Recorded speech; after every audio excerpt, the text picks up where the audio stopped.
Évangile de Luc, chapitre 8. Ensuite, Jésus allait de ville en ville et de village en village, prêchant et annonçant la bonne nouvelle du royaume de Dieu. Les 12 étaient avec lui, et quelques femmes qui avaient été guéries d'esprits malins et de maladies. Marie, dite de Magdala, de laquelle étaient sortis 7 démons. Jeanne, femme de Jusa, intendant d'Hérode, Suzanne et plusieurs autres qui l'assistaient de leurs biens. Une grande foule s'étant assemblée, et des gens étant venus de diverses villes auprès de lui, il dit cette parabole. Un semeur sortit pour semer sa semence. Comme il semait, une partie de la semence tomba le long du chemin. Elle fut foulée aux pieds, et les oiseaux du ciel la mangèrent. Une autre partie tomba sur le roc. Quand elle fut levée, elle sécha, parce qu'elle n'avait point d'humidité. Une autre partie tomba au milieu des épines. Les épines crurent avec elle, et l'étouffèrent. Une autre partie tomba dans la bonne terre. Quand elle fut levée, elle donna du fruit, au centuple. Après avoir ainsi parlé, Jésus dit à haute voix, que celui qui a des oreilles pour entendre, entende.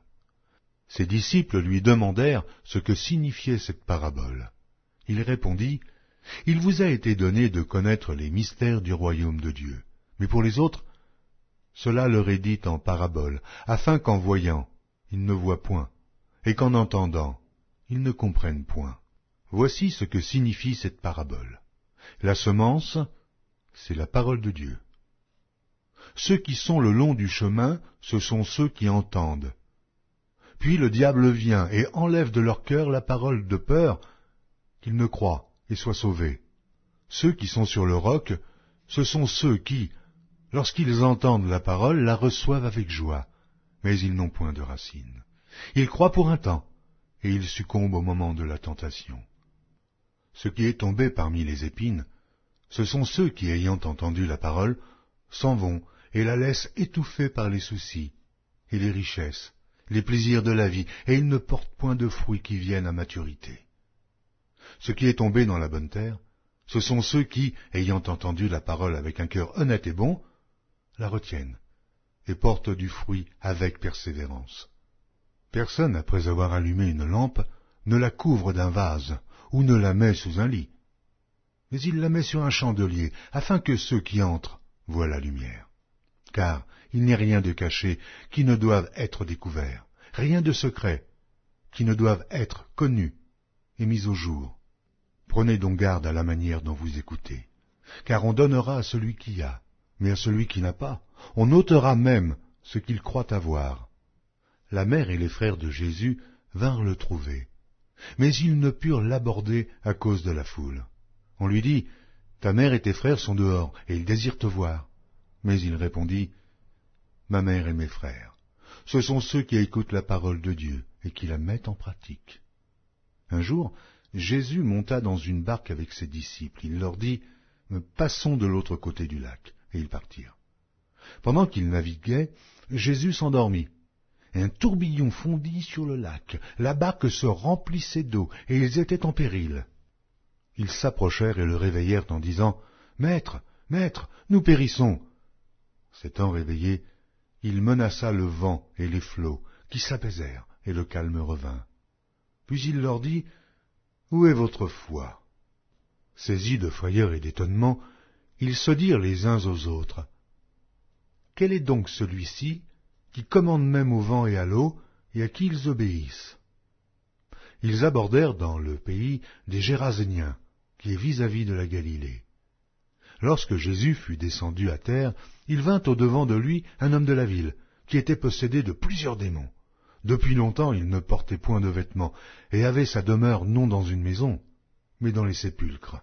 Ayant vu Jésus, il poussa un cri, se jeta à ses pieds, et dit d'une voix forte, « Qu'y a-t-il entre moi et toi, Jésus, Fils du Dieu Très-Haut? Je t'en supplie, ne me tourmente pas. » Car Jésus commandait à l'esprit impur de sortir de cet homme dont il s'était emparé depuis longtemps. On le gardait lié de chaînes et les fers aux pieds, mais il rompait les liens, et il était entraîné par le démon dans les déserts. Jésus lui demanda, « Quel est ton nom ?»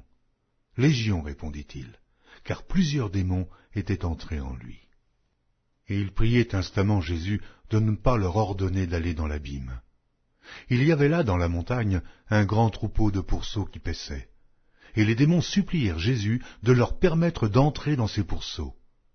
Et il le leur permit.